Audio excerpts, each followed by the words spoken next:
I'm encouraged by yesterday's effort at the scrimmage. A lot of guys had about almost 140 snaps of reps, and a lot of guys got to play and compete. And really, being the first scrimmage, you're not going to have it perfect, but I thought both sides of the ball effort was very, really high, and execution was good. I think defensively, with a lot of things that we do on offense, it forced those younger guys to really have to concentrate.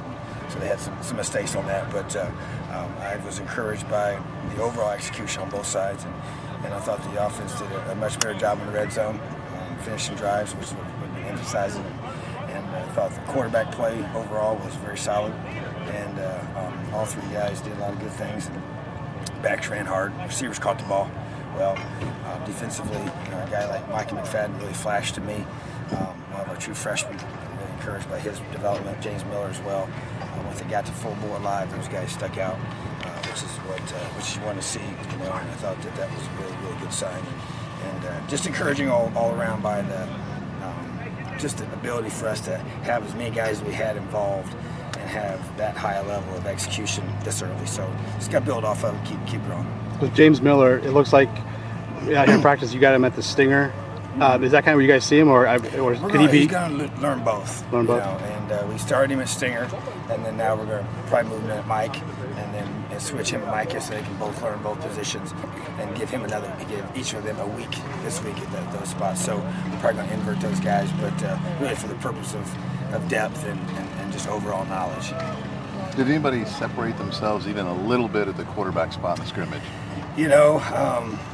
I wouldn't say separate. I would say that it kind of, I think as they've played in the first week, I think their strengths were their strengths as well on Saturday. And I think that, you got three guys that all have ability, and all have things that they do well. And I thought each one of them, their strengths showed out in the scrimmage. I guess that's probably the best way to say it. And so it's still, the next scrimmage to me, we're going to have to make some decisions, after that, going into week 3, and we'll be, I feel like we'll know some more by then. But at the end of the day, you're just going to have to, it's a tight race, and so to me, you're going to have to make the decision and go, move forward. What came out of the scrimmage that you felt like maybe a thing or two that you guys really need to work on? Well, the biggest thing we need to work on, to me, is the execution of our twos on defense. We're talking about wanting to play a lot of guys, and I've said that from the beginning.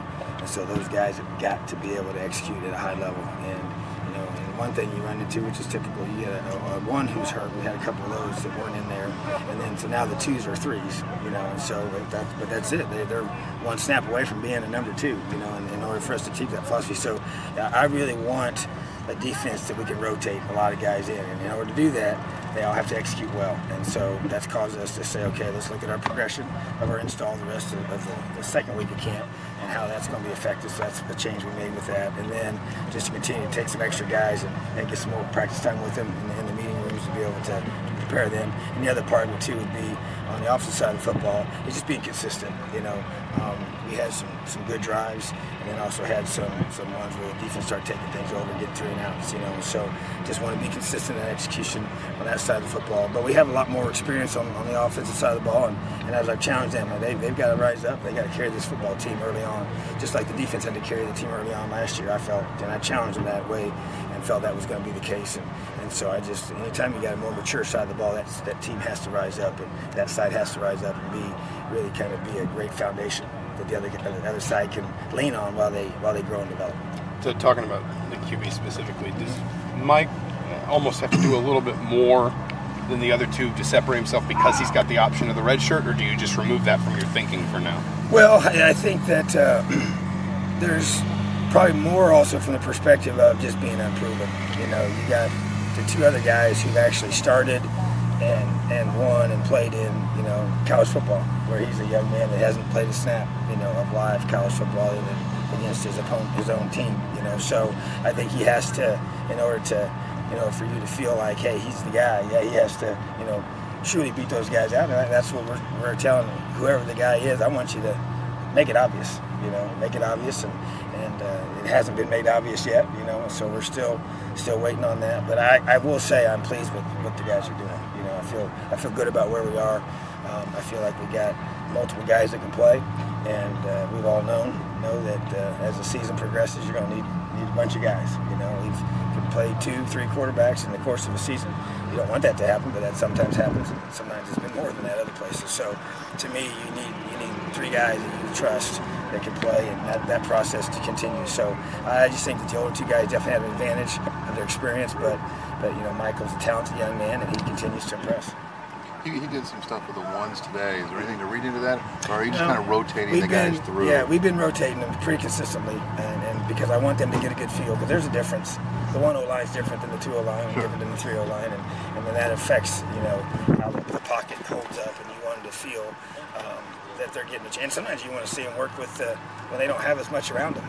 Can they create something out of nothing? I want that guy to be able to do those things. So yeah, we've intentionally had all 3 quarterbacks working with 1s, 2s, and 3s.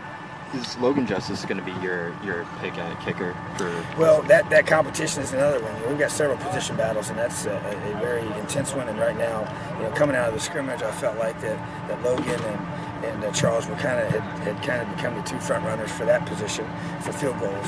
And so we'll continue to charting every kick, and trying to apply pressure, create some situations today, and want to see somebody separate themselves there too. And that's matter of fact, one of our one word 2 days ago was the word separate, really for that reason. And we have several position battles. Mike linebacker is one of those position battles as well. Quarterback, obviously, kicker's another one. Got some safety spots, center spot. We've got guys battling, competing. We want somebody to separate themselves and make it obvious that they're the main. With Jared smaller, I guess, then does that maybe put him more in a kickoff mode? I know you said you want those 2 to be separate. I do, and I would definitely push towards that direction with him. Yes, that's one of his strengths, and an area that he definitely has done a good job at in the past, and needing to do that as well. We got a couple other guys that are competing. We're going to probably, as we come out here, following the scrimmage, kind of have a chance to see those guys. After the off day, on Wednesday is going to be our off day, and so we'll have a chance to see them with their legs fresh. I want to see them kick off and just make an evaluation of those guys, because that's one type of skill you don't try to do a lot of, to not overkick, because it takes a lot to be able to execute that. So, yeah, he's definitely, Jared's a guy that I feel like is the front runner for that spot, but he's still got to win that job too. So we got a lot of things still out there, but it's early in camp, and that's what you want to see is competition. Injury-wise, anyone concerning you right now? No, I wouldn't say concerning. We've got the typical, more soft tissue than anything. You get shoulders, you get hamstrings, you get ankles, and that part's been good. So we just gotta, we'll know more about a couple guys that have been out here recently, but nothing seems to be long-term, which is a good sign. So, but we just gotta. That's why you recruit. That's why you have depth. So you never know. What are the talking key about things you're going to put the?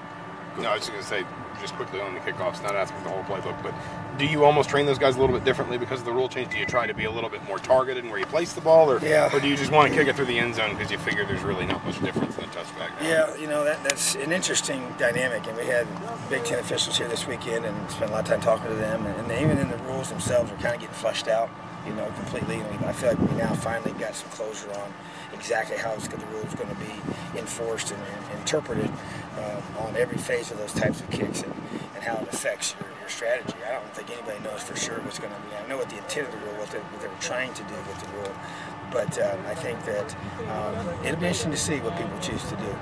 And because obviously if you use a certain style of kick, then you'll almost kind of pressure guys into fair catching. And I'm always one of those. If you can, best case scenario is bang it as long and as deep as you can. I like doing that, but at the same time, at the end of the day, if they fair catch, it still starts in the same spot. So you got to try to figure out what's the best strategy, to be able to try and gain field position. Does the rule say you can fair catch a squib kick? No, once it hits the ground. Yeah, so that's one thing that people have talked about. Hey, is that going to be something that people start doing more of to force people's hand? And we'll see. It may be. That's something that I know even the officials kind of questioned us on. They thought that might be a direction some may choose to go. The only problem with that is the accuracy of those kicks is not as consistent as you like. But the kickoff is definitely going to be an interesting part of the game this year. We'll see how it plays out. On the quarterbacks, do you want them to separate themselves by being really great at what they do, or do you want them to separate by really improving their weaknesses? Oh, I think it's being great at what they do, because to me, it's the end of the day, it's about making plays. And there's no doubt that the weaknesses piece plays into that. But I think that, especially the two older guys that have played before, I think what their strengths are, and they need to maximize those. And it's about moving the chains and getting the team to believe in yourself and scoring touchdowns, and just knowing that. And my thing I keep saying it is, you got to have a guy that they believe that when the game's on the line, just get this guy the ball one more time. Just get him the ball one more time, and we got a chance to go win the game. And that's what you're looking for that position, and that has a lot of variables into all that sequence. But at the end of the day, that's what you want your team to feel, and it's what the coaches to feel. And that's why it's so critical that whatever their strengths are, maximize them. What's your drop-dead date for naming a starter? Well, you'd like to have a complete, full progression of preparation for your week one opponent. So you'd have to have one named, prior to the week before we play, for sure, at the very latest.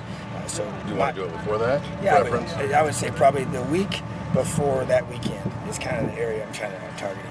That sometime in that week before we're going to have that mock game. The week prior to the game. So I'd like to within the week leading up to that mock game is kind of my window of time where we're going to, as a staff, I think it's what you need to do, make a decision and get our team ready.